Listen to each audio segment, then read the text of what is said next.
how often do you have to touch an explosive?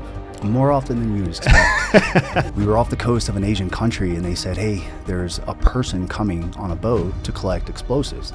So I'm standing down there in my Navy dungaree uniforms. You ever seen those? This single man in a rubber boat comes into the back of my ship, and he looks like a Greek god. He's got a SATCOM in there, dive gear, weapon system, and he just gets out of the boat. It's like, hey, load my stuff up. Where's the chow hall? Like, dude, I can't take you to the chow hall. I have explosives. He's like, they're mine now. It's my responsibility. So we go up and we eat. We get back down to his boat. I said, mate, you mind if I ask you, what do you do? He's like, I'm a Navy diver. I'm like, Navy has divers? Like, I thought salvage diving. Yeah. Like, that's all I've ever seen. Yeah. He's like, yeah, explosive ordnance disposal. And that's how I started looking at EOD. How you went from whoever you were to the man who's teaching the Presidential Guard of Abu Dhabi how to protect their president. So we'll start with...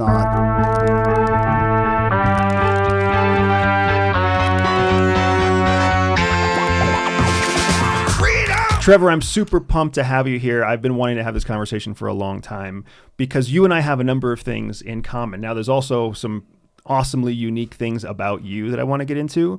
But one of the main things that we have in common is that we both know what it's like to serve as private contractors abroad, supporting foreign governments. Now, for you, you spent some time as a trainer to the Presidential Guard in Abu Dhabi. Yes. What I would love to do is give folks a little bit of a background on how you went from whoever you were to the man who's teaching the Presidential Guard of Abu Dhabi how to protect their president. Yeah, for sure.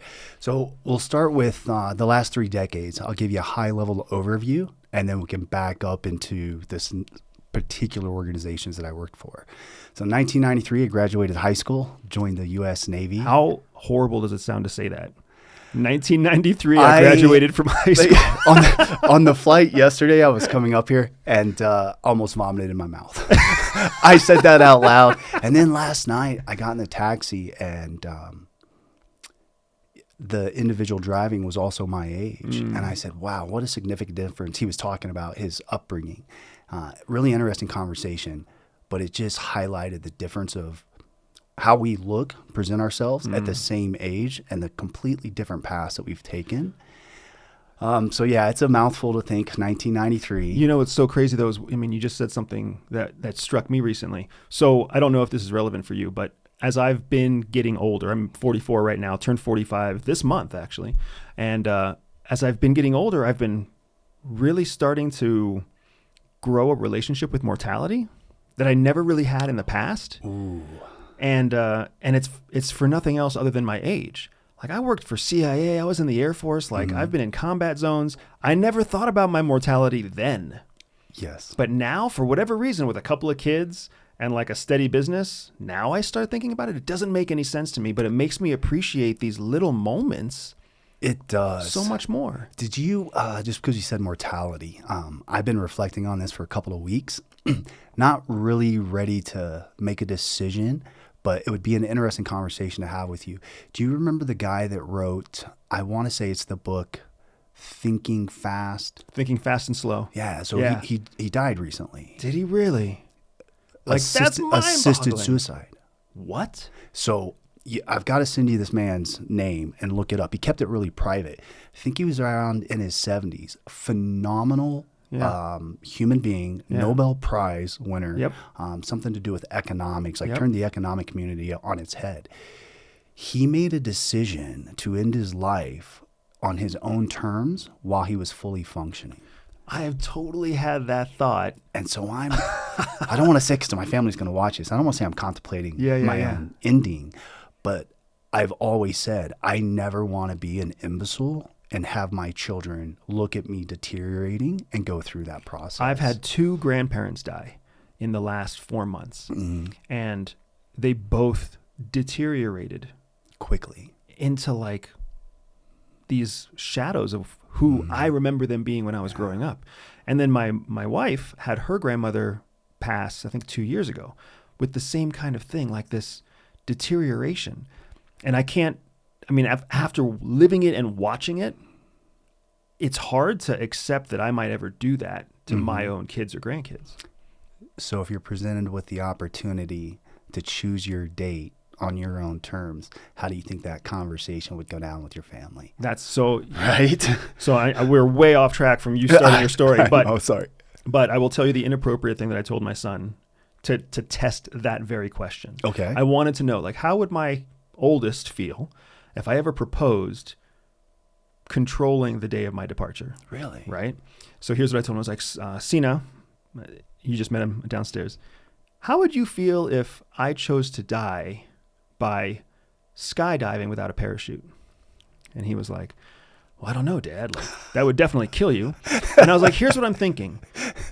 I could pay like some model team of parachutists, right? I could hire the Swedish swimsuit team. I like where you're going with this. I could hire a plane. I could hire 5 trained tandem jumpers. Those tandem jumpers strap these beautiful Swedish models to their tandem parachute harness, right? And then we jump all together. And I have no parachute. All the models have parachutes tied to professional trained tandem divers, right? Mm-hmm. And I'm falling through the sky on a beautiful day with and I've skydived in California. It's one of my favorite places to skydive. Okay. You've got ocean all to one side and land all to the other side. Yeah. And I'm like, I'm going to be falling from the sky looking at these beautiful young women. And then they're all going to pull chutes. And I'm going to look up. And it's going to be like angels all around me. Oh, my God. And then the lights go out. You've thought this out. My son supported me. He was like, that's pretty clever, Dad. Wow. All right. Well, you got his approval. For that. Like, yeah, that's an interesting conversation that I'll have eventually and entertain more of. And I really do wonder how our society will change with the idea of assisted suicide, because we have such hang-ups about suicide. I mean, even the definition of suicide is seen to be a negative thing. But I promise you that you and I are not the only people in our middle age who are starting to have this conversation in their head. But going back to 1993, so you graduate high school and the Navy calls you?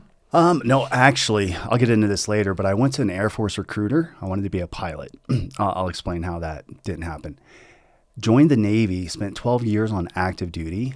The first 3 years was in Sasebo, Japan on 2 Navy ships. I was a gunner's mate, which Gus was a gunner's mate when he first went in.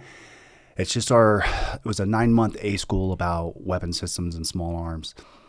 Went to those 2 ships for 3 years and had the opportunity to go to Explosive Ordnance Disposal School, EOD school, which is the military's version of bomb squad. The Navy's bomb squad are actual divers as well. So I did that for the last 9 years. The first team was a mine countermeasures team, mostly maritime diving. And then I supported an Army Green Beret ODA unit. They used to be called SIF teams, Commander and Extremist Force teams. And then I did a stint as an instructor. So let me back you up a little bit, because I don't think the average person even knows the term EOD, right? Our veterans would know that term. People who are familiar with the military understand explosive ordnance disposal, EOD. What is that job? What does it mean? I think most people probably don't understand how often do you have to touch an explosive? More often than you'd expect. And it's not just the disablement of devices. Hollywood movies, they make it seem, they portray it a certain way. Now, EOD is a naval EOD school. It's managed and controlled by the Department of Navy. All military branches attend a 6-month EOD school that's hosted by the Navy. The Navy does 12 to 13 months of training. First, you have to go through a 3-month dive phase, make it through that portion. Then you commence what we call bomb school, EOD school. That encompasses demolitions and explosives, core fundamentals of EOD operations. You do ground ordnance, air ordnance, chemical, biological, radiological items, and then you wrap up with improvised explosive devices. All the other militaries graduate and go off to their units. After 6 months. After 6 months. No dive phase. No dive phase. And then the Navy continues on with another 3 months, what we refer to as Area 8. It was basically maritime ordnance, a little bit of diving still. All the nasty stuff that explodes underwater. And then, so now you're in it for about a year. At the completion of that, you'll go through parachuting school, and then you'll go through some, I think it's about 6 weeks of tactical training. Shoot, move, communicate, land navigation, and fast rope rappelling and search and type techniques. So Navy SEALs go through something called BUDS, and BUDS stands for Basic Underwater Demolition School. BUDS, BUDS. How is BUDS different, related to, or separate from EOD school? So let's say back in 1939, you had the British UXO teams dealing with the German sea mines. The U.S. Navy sent a few people over there to learn from them. In 1941, Rear Admiral Kaufman came back to the United States and started the first naval mine school, where they were teaching sailors how to identify, recognize, and exploit foreign mines, which required that they become scuba dive qualified. Fast forward up into Vietnam, you have the UDT teams, underwater demolition teams, that eventually became a precursor to BUDS. So they were doing riverine operations, small unit tactics, jungle warfare. Riverine, is that what you said? Riverine operations. What does that mean, in a river? In a river, like the Mekong Delta. Yeah. Small patrol boats. Yeah, when you first said underwater demolitions for Vietnam, I was like, where were we in the water? We were all up in the water. All in the up rivers. in those canals and rivers. And those men were UDT, underwater demolition teams. They did some other things, like for beach landings, they would go in and do a beach maritime reconnaissance, gather intelligence, provide that to policymakers on which beachheads to hit. So they eventually morphed into the basic underwater demolition school, or SEALs training. Gosh, I'm sorry. Of all the things you don't ever think about the poor bastards in Vietnam who were underwater demolition specialists in those rivers. You can't see anything. No, it's mud. And everything that lives in there wants to eat or kill you. Oh, Same with the jungle.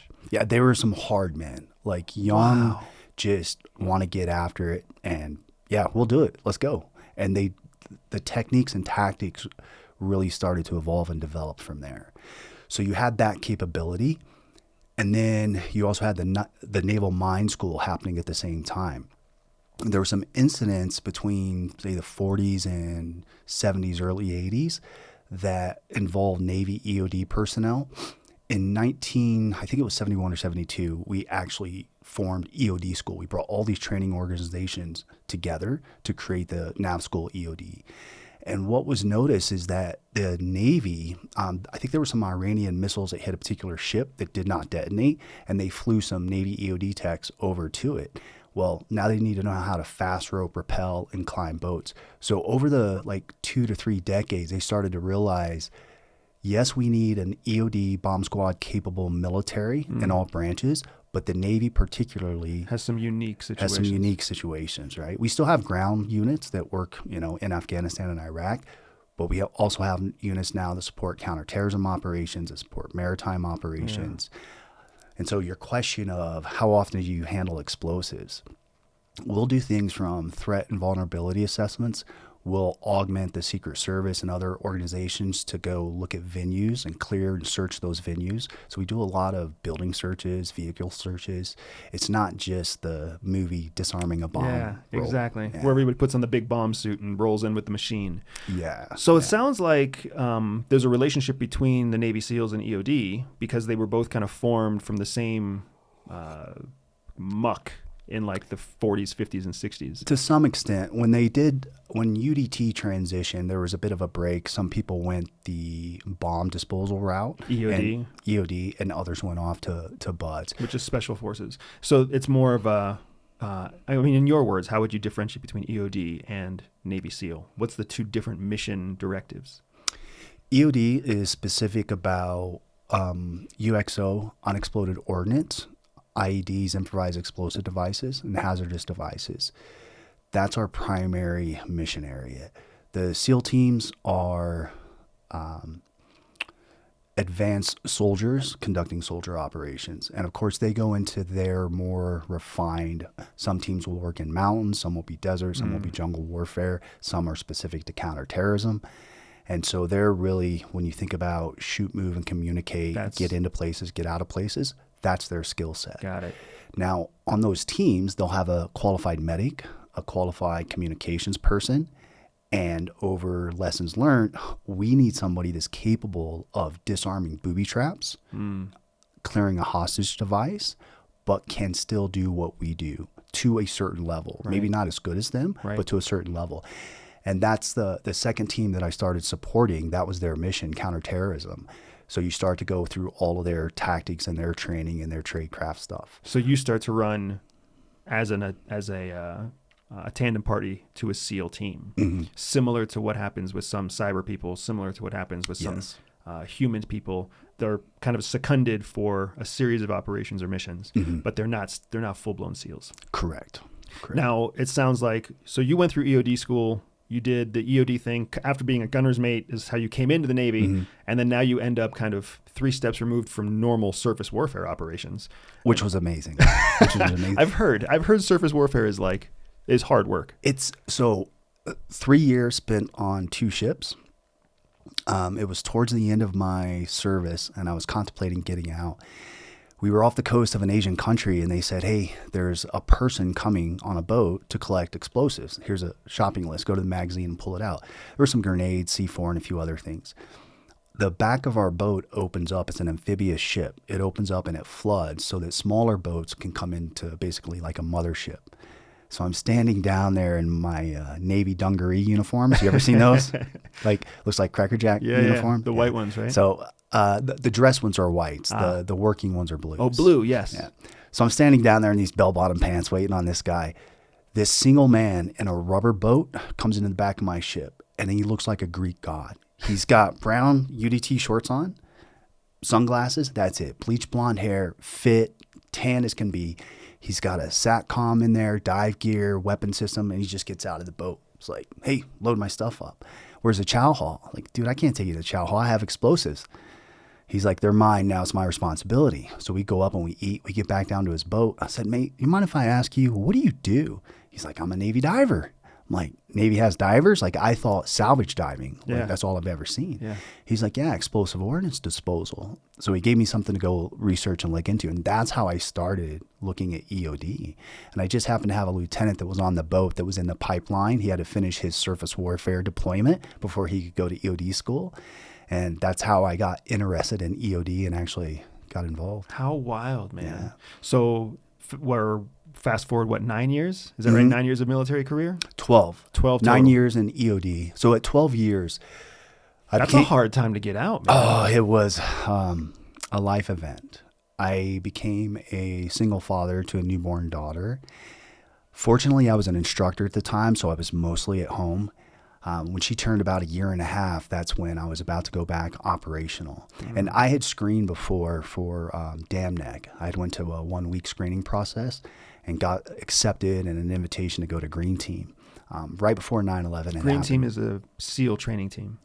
Green Team is the training cell to go to the development group. Yes.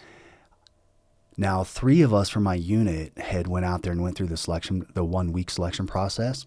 And all 3 of us got an invitation to return. When I got back to my unit, I'm stoked. Like, I'm single, no children. I'm ready to go do this. The command master chief called me into the office and said, hey, good job, way to represent, but you're not going this year. I'm like, I thought, you sent us to go try out for this. And he goes, normally out of 3 of you, not all of you would get accepted. He goes, but you guys did, which is fantastic, but I can't lose 3 of my top guys. Talk about being heartbroken. Yeah. Oh man, I was so upset. I get it from a business model. Like, as the command master chief, he made the right decision for his mission and his unit, but it affected me personally. So 9/11 happened, and I got forced to be an instructor to teach what we had been doing operating with special forces. At the end of that, I had wanted to go back and try out again. Ended up having a child, threw me for a loop. So I had to make the decision at 12 years to get out, but I still wanted to do patriotic military things. Yeah. And private military contracting in Iraq and Afghanistan was really kicking off in the early 2000s. Yeah, it was. So I had the opportunity to do that. My sister Brandy and my mom knew that I was a patriot, knew that I was always working, and they offered to take my daughter for a couple of months at a time while I would go on contract deployments, because I didn't have to go away for a year. Yeah. I could go 1, 2, 3 months, come home for a month. So I want to dig into the PMC stuff, because that's an area that, again, the movies talk about a lot, but so few people actually understand the realities of PMC. And it's such an interesting time, too, because this would have been 2001, 2002? When it started off, yeah. Yeah. So I also understand the significance of you screening for Green Team, and the fact that you didn't get that opportunity is Mm-hmm. it breaks my heart too, right? To this day, I still wonder, what if? Yeah, that's tough. That's tough. Yeah. But as a father, I also completely understand when you have a child, not even when you have a child, once you know a child is on the way, that's the thing nobody talks about. You don't become a dad the day a child comes out. Mm-hmm. You become a dad the day you find out that you're pregnant. 100%. And then every priority changes, every thought changes, emotions change, everything changes, right? So I can also completely understand why you made the choice that you chose. So PMC, private military contracting. Mm-hmm. People talk about how much money it pays. People talk about how cool it is. Yeah. Some people even joke that they're better than professional military, right? Yeah. I want to break this down into some of the realities. So 2007, 2008, I knew ground level troops who had left the Marine Corps, who had taken PMC contracts to be ground level troops, like defending Afghanistan and Iraqi locations, right? Prisons, bases, et cetera, et cetera. On average, those guys I'm pretty sure they were making about $200,000 to $250,000 for a 6-month contract. Does that track with your experience too? On the very high end, the typical Blackwater in the 2004 timeframe was $90,000 for a 6-month contract. Now you could do back-to-back contracts, so it brings that up to $180,000. There's a completion bonus involved, so around $200,000 if you were going to work for an entire year straight was pretty reasonable. And those contracts were 10-hour, 12-hour days. They were not easy days. No, they're not easy. It's not like when you deploy in the military and you have built-in downtime and built-in facilities. How did they support you guys? How did a PMC contract support you? Does the military take care of you, or is there like a separate PMC chow hall or a separate PMC gym, or how does all that work? It depends on the location, the facilities that are available. One of the deployments, I was on a Iraqi special operations compound that we had our own chow hall. We were the minorities there, the expat instructors.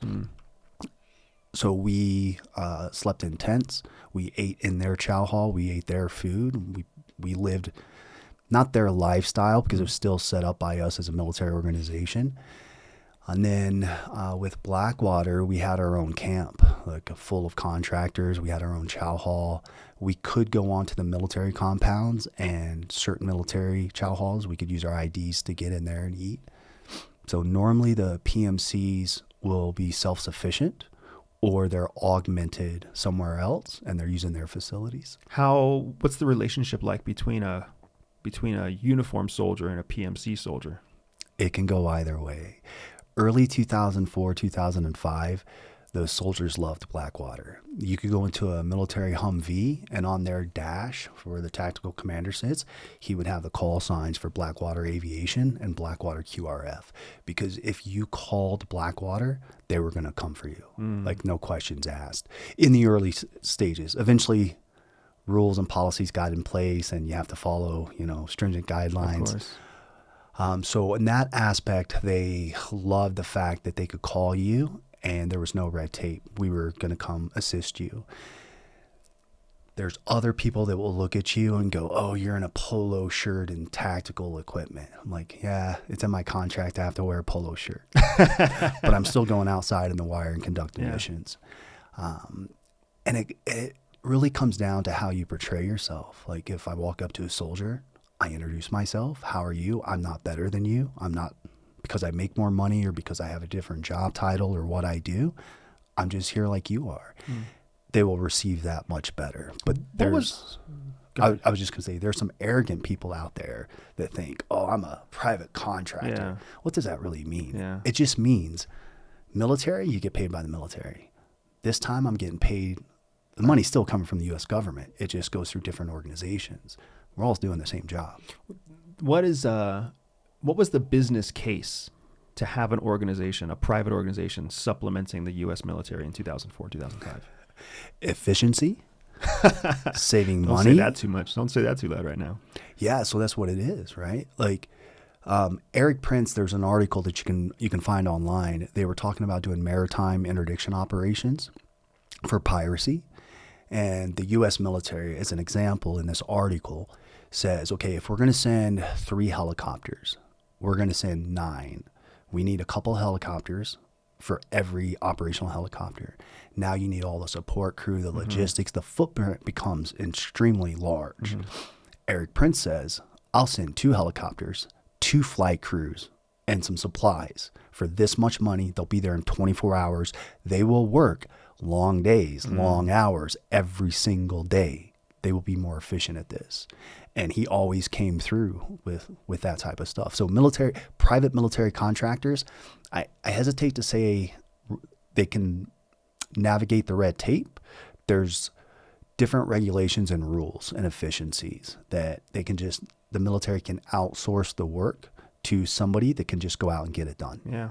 You know, I can understand that too, because again, speaking through the business lens, if you need 3 sets of teams, but you only have 2 sets of teams, then essentially what that means is the 2 teams doing the job for 3 teams gain proficiency that much faster. Absolutely. Gain mastery that much faster. And then all you need to do is have a strong contingency plan for what happens when one of those 2 crews goes down. And then you bring in a 3rd crew that essentially operates as a 2nd crew, again, rapidly building proficiency, rapidly gaining mastery. Yep. Where the U.S. military will send 9 crews, nobody becomes proficient, nobody becomes masterful at what they do. They all they wait till it's their turn to check the box or punch the code. And then they don't do it very well. And I am owning that as a former military person myself. Yeah. I was a redundancy of a redundancy of a redundancy when I was in the nuclear missile silos. Absolutely. And you own that. You start that becomes your justification for why you just do the bare minimum, why you don't have to worry about working hard. There is no such thing as a completion bonus. There's no such thing as a performance bonus. There's no getting invited back. You're on a contract that you control, whether you re-up it after 5 years or not. It's a whole different ballgame in the private world. It is. And so that private world, you can weed out people quite easily. You are paid decently, you're provided the right equipment and gear, and you're expected to go perform a job. And it's not 7 to 5. Yeah. It may be 3 o'clock in the morning, and it will end when it ends. Of course, we as team leaders look at our teams and monitor hey, we need to get some downtime for this guy. We're always checking on one another. If other than that, you're there to work, and people like us, we go there to work. And it makes sense because, like you said at the beginning, a generalized contract might be $90,000 for 6 months. $90,000 in 6 months for an entry-level enlisted person is an incredible amount of money. I mean, they're making $45K in a full year in uniform? Yeah. So $90K in 6 months is very enticing. Absolutely. Yeah. So you have this incredible background with the Navy. You go through EOD school. I can only imagine the amazing stories that you got from doing stuff with EOD. Yeah, that was fun. Disarming mines underwater, coming up with improvised explosive solutions. I also would love to hear more about how you even devise those processes. That'll be a different conversation. But you go from this cool military experience on the verge of going into Green Team to join the Dam Neck, DevGru, SEAL Team. Potentially. Yeah, potentially. Which I understand it's a big potentially. But then life happens. You transition into private military contracting. So now you're supporting Blackwater in the early days of Afghanistan, Iraq.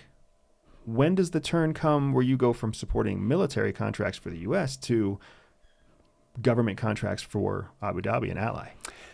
So that was a bit unexpected. I wrapped up working for Blackwater. I did some aviation work with them and then running Ambassador Zalmay Khalilzad's security detail. And that's what really got me into the executive protection of running a security detail for a VIP. And who was the ambassador that you were protecting? Zalmay Khalilzad. And he was what, ambassador to the U.S.? U.S. ambassador to Iraq. U.S. ambassador to Iraq. A phenomenal man. There's people that you protect sometimes that you're like, I really don't want to, take a bullet for that guy. Right. Yeah. But this man he was a phenomenal human being. So I wrapped that up. One of my teammates that I'd worked with on Blackwater and in the military had started a job with a Defense Threat Reduction Agency. And they have a contingency operations team called Technical Support Groups. So I went over and joined them and spent a couple of years working with them. And we can get into details about what Ditcher actually does. according to their website, what their website says. I won't talk about really what we did on the TSG teams, but TSG, technical support groups. Yeah. So one of the program managers and owners of that contract that was supporting DTRA, a couple of years later, reached out to me and said, "Hey, I've started a business in Abu Dhabi. We're going to be training and advising the Presidential Guard. Are you interested in moving to the Middle East?" And my daughter Jaden was, I think, 10 years old, 9 or 10 at the time. And I'd always wanted to take her to the Middle East, to a safe location, and teach her the culture and show her where I'd spent the better part of my adult life. So I jumped on the opportunity and went to Abu Dhabi for 4 years. So Abu Dhabi's in the United Arab Emirates, for anybody who doesn't know right away. It's actually the capital of UAE, even though Dubai is the most, I would argue, the most famous city. For a reason. Yeah, in the United Arab Emirates. And it's interesting to me because I also took a contract in the UAE 2018 and 19 after I left CIA. There was an appetite, a huge appetite, specifically in the UAE for experienced American experts. Can you talk about that? Yeah, so what we were told was their national security advisor was a former high-ranking Australian commando. And I forget his exact role, if he was a brigadier general, but he was one of the highest-ranking military members of the Australian military. He had been hired by the UAE's military to come in and basically reform their military organization, which includes their Presidential Guard. Their Presidential Guard is akin to our Secret Service. That's the roles that they do, protecting the royal family. And so he put a big push in bringing subject matter experts from around the world into Abu Dhabi and Dubai and teach their instructors how to teach, what to teach, why to teach it this way, and help train up their military. So there was a massive initiative a couple of years before you got there that they actually did. The UAE implemented, you might know the term, I won't say it's a draft, but it was it's like a compulsory service. Compulsory service. Thank you. There you go. A compulsory service. And a lot of the UAE nationals were very patriotic with that. Like, they were proud that they were in their normal daily lives also doing this compulsory service of various training programs for the military, for their nation. So he brought in a bunch of Australians, Kiwis, Brits, and Americans from very particular skill sets. And we started teaching anything from counter IED, EOD, shooting, moving, driving tactics, intelligence gathering, venue assessments, threat assessments. Yeah, building, clearing, self-defense. Very similar to what we were doing as well. You know, it's one of the things that I think makes the UAE such a brilliant country is that nobody talks about the UAE, right? When you think about wealth and power in the Middle East, you think Saudi Arabia. That the whole world thinks Saudi Arabia. Right away. UAE is what, like a tenth of the size of Saudi Arabia? If that, right? 800,000 national, citizens. 800,000, less than Very a million. Small. Super small, right?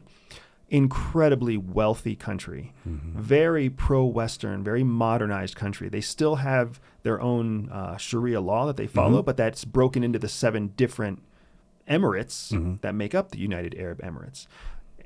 They have this really strange to us custom of having both royalty and elected officials. Yes. Like you were just saying, for those of us that heard you say it in your words, you were there for the Presidential Guard, which is there to protect the royal family.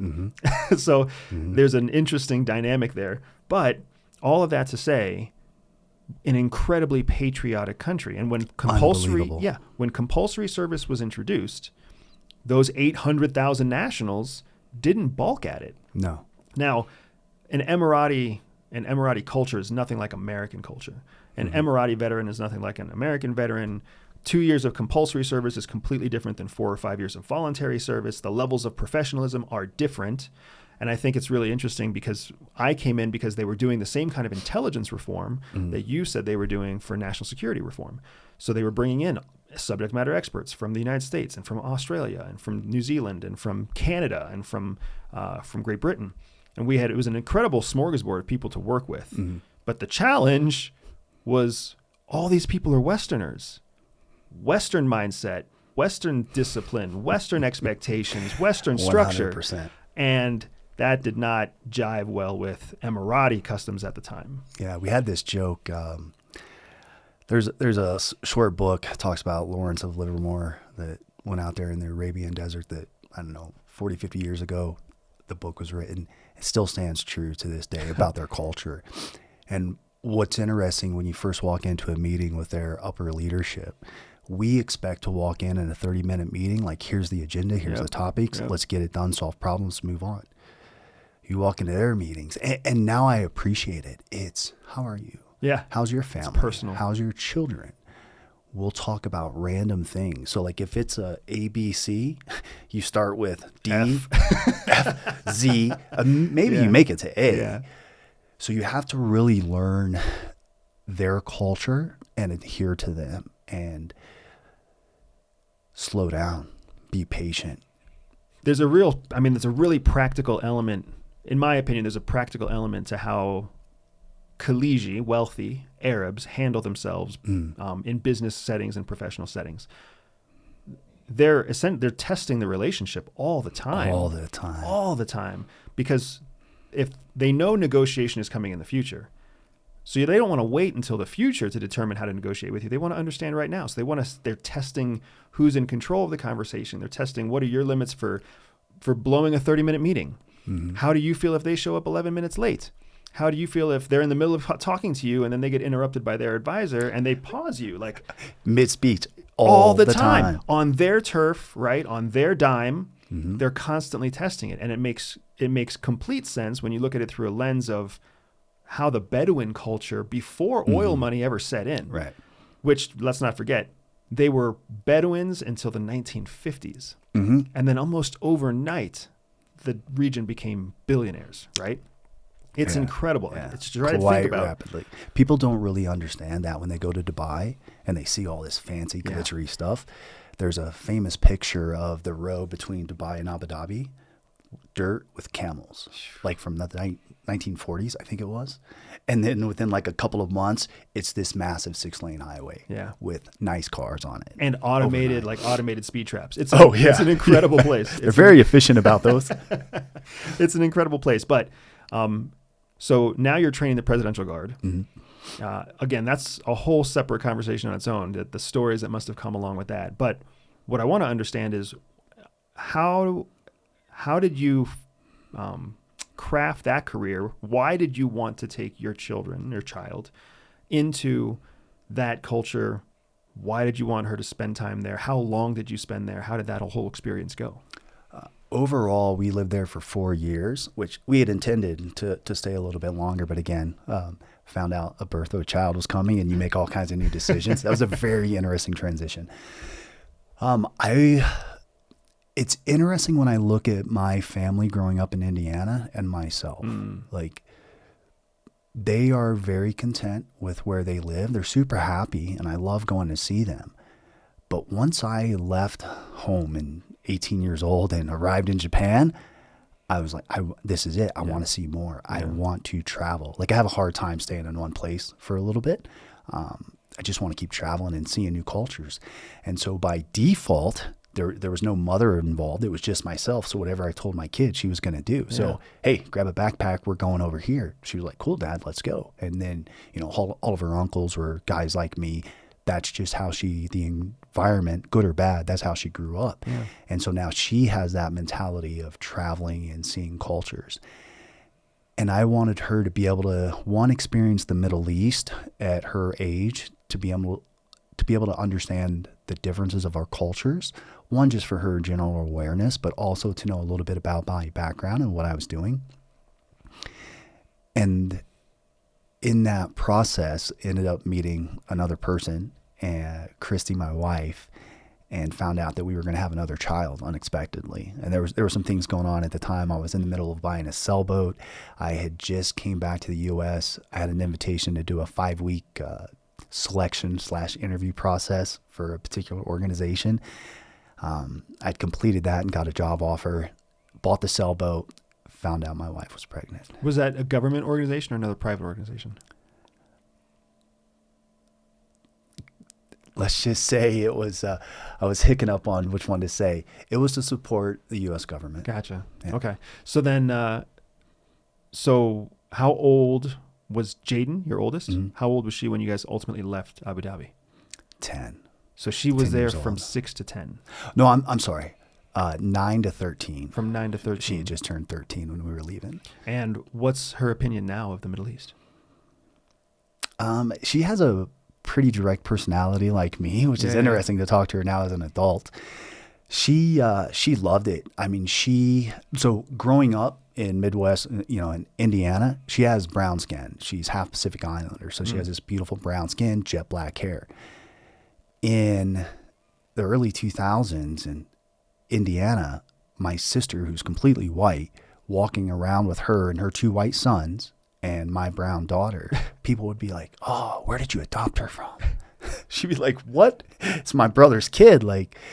So she kind of had that little racism growing up in Indiana. Not that people were mean to her, but she was the different baby. I remember walking around to Walmart one time, pushing her in a trolley, and there's pictures of children over the children's clothing hanging, and she looks up and points, "Dad, like me." It was a black kid. Mm-hmm. And I was like, "Oh my God, kid, I didn't realize you haven't had diversity. I didn't realize this is a real thing." Yeah. So that was one of the driving factors of, hey, let's take my kid around the world. So we had lived in Australia, had an international school there that was fantastic. Abu Dhabi, she was in an multi-international school. Half the populace of the kids were local nationals, and the rest were all expatriate kids. Yep. So she had a beautiful experience, made some really good friends that she's still in touch with from around the world, which not too many kids can really say that they have friends in Canada, Australia, Great Britain, the Middle East still. So she has a pretty good outlook on it. She does know some of the challenges of the cultural differences. Not that the UAE nationals are being rude to you. They're just, matter of fact, very direct. Right. No, I don't want that. Yeah. It's quite simple to them. It's their culture. Yeah, it's fine. And so that's one of the big takeaways that she took was, you are in the United Arab Emirates. Mm-hmm. This is their country. It's their laws. It's their rules. You will respect them. You don't have to agree with them. Yep. You don't have to like them, but you will adhere to them. So now here in America, she was like, "This is America. I'm not American by choice. I'm an American by default. Mm-hmm. These are the rules and regulations. Anybody that wants to come to my country, you should do so legally. Just like when I go to the UAE, have to get, biometrics done, blood drawn. There's all these things. If you don't want to be there, if you don't want to do those things, don't go." Yeah. Right. So she has that very profound stance on following the rules, not because she's a rule follower. She'll break some rules for sure, but she understands why they're there and why each nation has their own culture and that you should respect their culture. What an awesome takeaway. I mean, that sounds like a pretty incredible experience for her in the Middle East. My son is the oldest. He's the one that remembers the Middle East the most. Okay. My daughter was there from 1 to 3, so she's got a softer memory of it. But he loved it. The only thing he remembers that's negative is the heat. And the heat is a massive negative. Don't get me wrong. The heat is a massive negative. The winter season is heaven on earth. Beautiful. Heaven on earth. Beautiful. But when it's like, oh my gosh, 120 degrees outside and the wind is blowing the sand into your face and your eyes and you can't even you turn on your windshield wipers for the sand, not for the rain. It's a whole different. And then they melt. Yeah. And then they melt to the window. Oh my gosh. That was such a wild experience. It's hot, very hot. Such a wild experience. So you end up ultimately leaving UAE and transitioning into private contracting here in the U.S. How has that experience been for you? What are you willing to share about what you do now, who you work with now, et cetera? I won't really go into the private intel jobs just out of professional reasons. We can talk about if people want to get into them, like some tradecraft skills to go through. But my main full-time job is I currently work for Raytheon Missile Systems, working on some government classified project. And what have you seen are the skills that people should focus on if they want to get into private contracting, private intelligence, or even working for a major weapons defense contractor? Well, let's start with private military contracting. Obviously, if you're a veteran, you check the box for some sort of military training that says you can follow rules and regulations and you have a little bit of work experience. So for the veterans out there, that is a big deal. It's unbelievably a big deal. That's a big deal. The vast majority of non-veterans, even those that went to college, even those that have fancy degrees and fancy names and multiple titles and all sorts of certifications, that does not equate to them being able to follow rules and regulations that are required to hit I just lost it. The word where you have to adhere to specific rules and expectations to make sure that things pass qualification, whatever. There's a fancy word for it. I lose it right now, but compliance. Just because somebody has certifications doesn't mean they can be compliant to what it takes for a PMC to meet the requirement of the customer. Yeah. I see it all the time in the engineering defense world. Yeah. Some college graduates come in with these titles, PhDs, zero work experience. And come on, you got to know a little bit of experience, right? So private military contracting, Eric Prince started this really cool thing. I don't know if the company, I think it's called Academy right now, if they still do it, but he saw a need for additional static type roles where he started his own boot camp for people that couldn't actually join the military due to color blindness, flatfoot, or people that were 30, 32 years old that really didn't want to go to boot camp in the military. Yeah. He ran his own boot camp specific to private military and protecting work and static work. And then you could go on your first deployment for that. I think they still offer something like that, but those are contract gigs around the world. Still good experience for people. If you're trying to get into the, I'd say domestic or corporate executive protection, most PMC organizations still run a 2 to 4 week, what they call PSD training, protective security detail training, while you'll learn driving formations, walking formations. And then I think Gavin DeBecker is probably one of the biggest ones in the U.S. that does executive protection from small areas to high-level VIPs. And then what tradecraft skills do you see are actually relevant in the private intel world for folks to learn? A second language. A second language. Start with, most people will go down the rabbit hole of tactical shooting schools, like a plethora of 610 schools. Mate, if you can shoot a weapon, I can take a good instructor and get you up to speed to pass a course. Right. Executive protection work, you don't do a lot of shooting. Private intelligence work, you don't do a lot of shooting. And if you do, there's other problems as well, right? So you definitely need the skill set. But a second language is extremely useful for just various places that high-level people in corporate worlds, international dealings, they're always looking for a second language. Medical training, situational awareness is a huge one. And I hate to say situational awareness because it is this military tactic YouTube, we're so cool. No, mate, just walking from here to the grocery store, who's out? Is the environment its normal baseline? What is the baseline?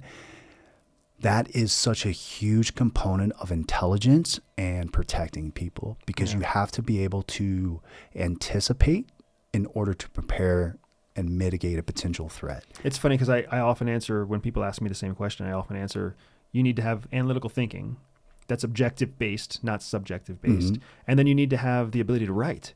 If you can't write, you're basically worthless. You are in the intel world, right? Oh my God. You've got to be able to articulate to your audience clearly and concisely. Because your audience is always a customer, and the customer is always the last thing they want to do is dig through poorly written reports to try to figure out the things that they need. Yeah. And I've seen more people fired because of poor writing skills than I've seen of people fired because they don't know how to do a dead drop or they don't know how to use situational awareness or whatever else, right? Yeah. There's no tolerance. There's no patience for people who share their opinion as fact, and there's no patience for people who write poorly when the deliverable is written assessments. So that comes to professionalism and awareness. People think, I want to go be a bodyguard because I can fight, I can shoot, and I'm 220 pounds. Yeah, that comes into play. But look at the end result, the deliverable. And it comes to, a lot of times in intelligence, definitely comes down to report writing and that being usable by somebody else. Yeah, the concept of getting off the X is a concept that the movies don't ever highlight. A true professional avoids the X Yes. or gets off the X. They don't engage in combat to dominate their enemy when they're attacked. That's not what they do, because you never know what the enemy actually has. Just because you think you see 6 shooters doesn't mean there's only 6 shooters. It doesn't mean that there isn't, droves of reinforcements on the way. It doesn't mean that there isn't an improvised explosive device hiding just 5 feet to your left or to your right, right? So the whole idea is identify the threat before it happens. Yes. That's an intelligence challenge. It is. And that's where the Holy Grail is. That can't really portray that in action movies because it's not action. It's quite mundane. Yeah. It's a lot involved with it, but it's just not as sexy. To people like you and I, it is very sexy because we see the value in that, and we can read between the lines and go, oh, that's important. That small detail is critically important. So, Trevor, we have a lot more conversations ahead of us because you're just such a fascinating guy with such an incredible background. But for now, tell folks where they can find you. Tell folks what you're working on. Tell folks what's important to you. The most important thing is family and kids. Like, that is a driving factor of why I'm doing what I'm doing right now. I'm working on a project for us called Family Disaster Planning. I looked online to figure out how to make an emergency disaster plan for my family. Now, my college degree is actually in emergency preparedness and disaster management, which was a phenomenal experience. Researching online, man, you get some weird stuff. Like, you get what's free. So I decided to start making this course so that we could teach and educate people and guide them through a framework of how to become better prepared. And what you're talking about when you say you're doing it for us, like this is a project you're working on for EverydaySpy. EverydaySpy. Absolutely. Yeah. Why have you chosen to put any of your effort or time into EverydaySpy? I was talking to Jihi a little bit this morning about this. A couple of years ago, I started watching your content and videos. I got a compliment there. Like, that caught my attention. Like, this man just looks like he's very relaxed, comfortable with himself, which you don't see a lot of YouTube people like that. Fair. They seem a little bit fake.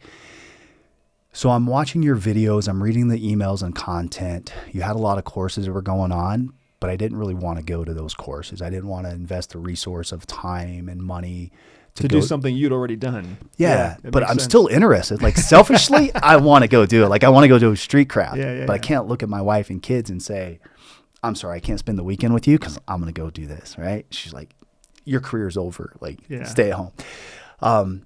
I was out at a San Clemente Island military range off the coast of California, and an email came through, and it was about you were having an Intel Edge in Las Vegas this upcoming Saturday, and I was in the process of moving to Las Vegas.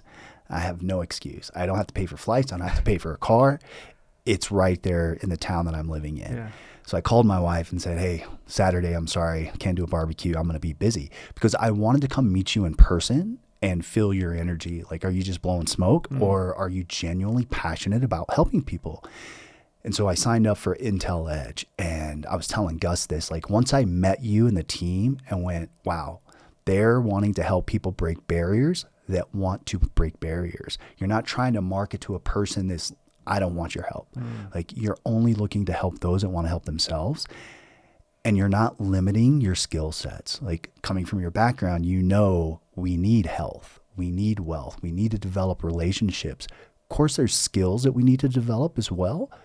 And that was profound to me. And so I thought, instead of trying to go off and do this by myself, this man is already on that mission. I'm just going to see if I can join his team. That's awesome. So that's what made me passionate about working with EverydaySpy. I mean, the power of the mission is something that I am just blessed beyond words for, because to folks like you, to folks like Gus, to folks like the countless people that work with us and support us, mission is everything, right? Mission is family, mission is friends, mission is impact, mission is legacy, mission is wealth, and mission is something that really drives us forward. People with no mission, I don't know how they get up every day. How do you feel? And we can do this on the next one. How do you feel like when you came out of the military? We call it, you refer to it as mission.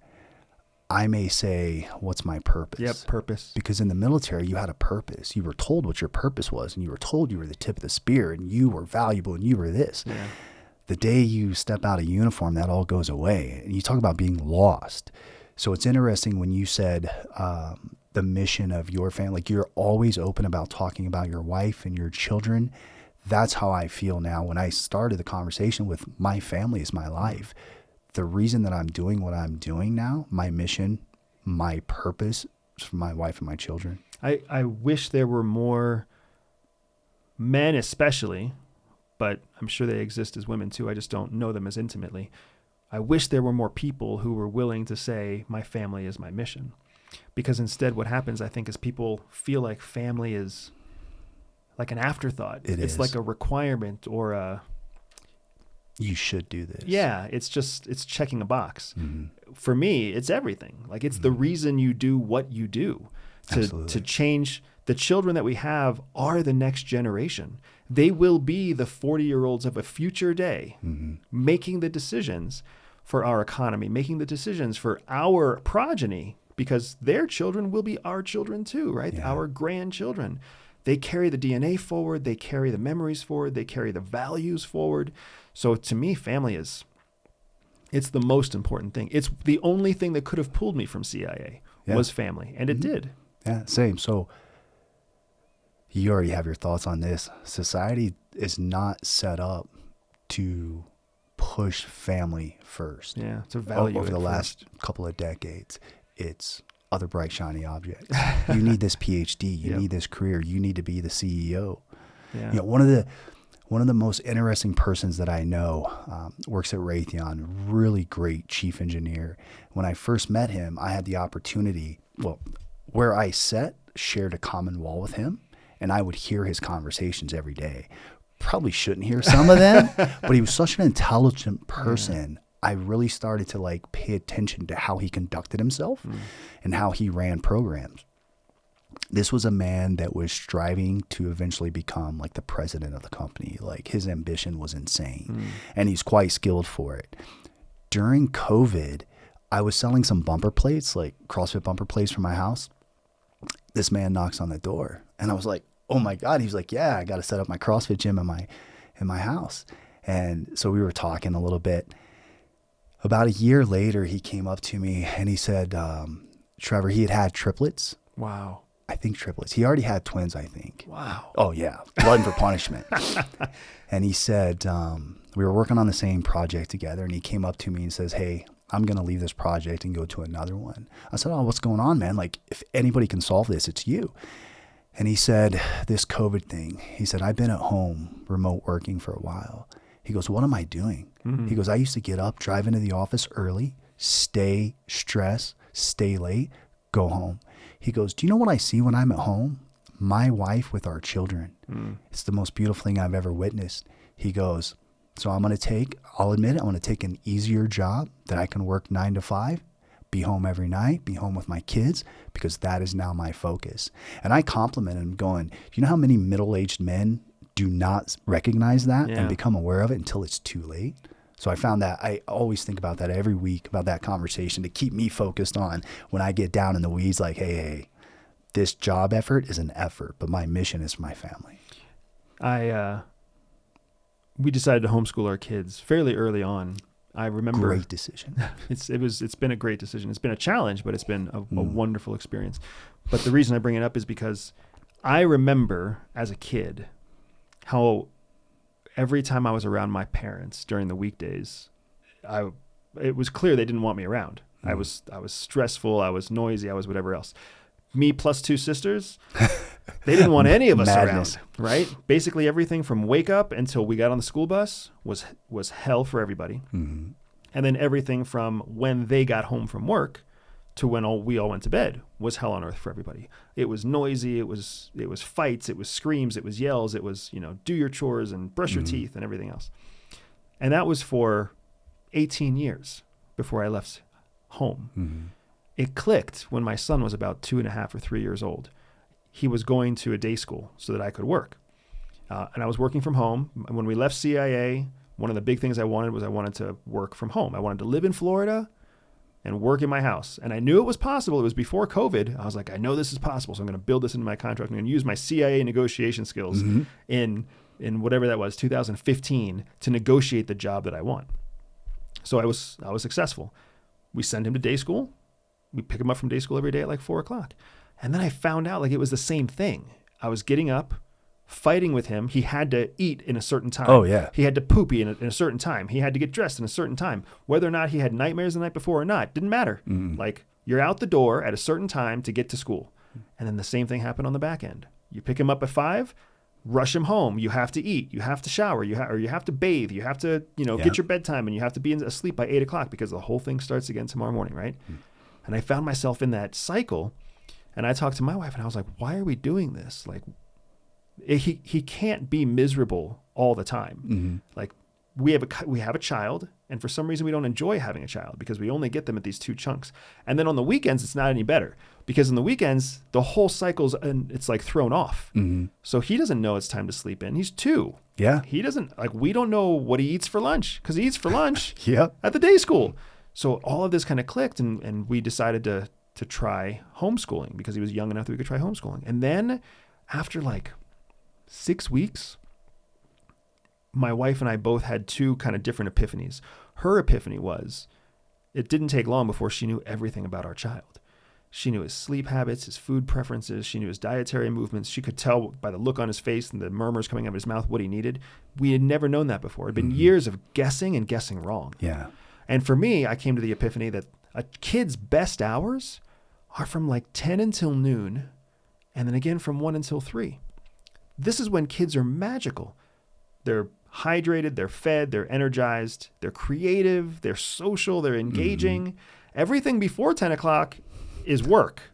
Yeah. And then everything after 3 o'clock is work because they wake up slowly and they go to sleep slowly. No, very slowly sometimes. How many times do I have to read this book and scratch your back? Yes. So it's the reason I'm saying all this. It's a long-winded way of saying most parents miss the best hours of the day for their kids.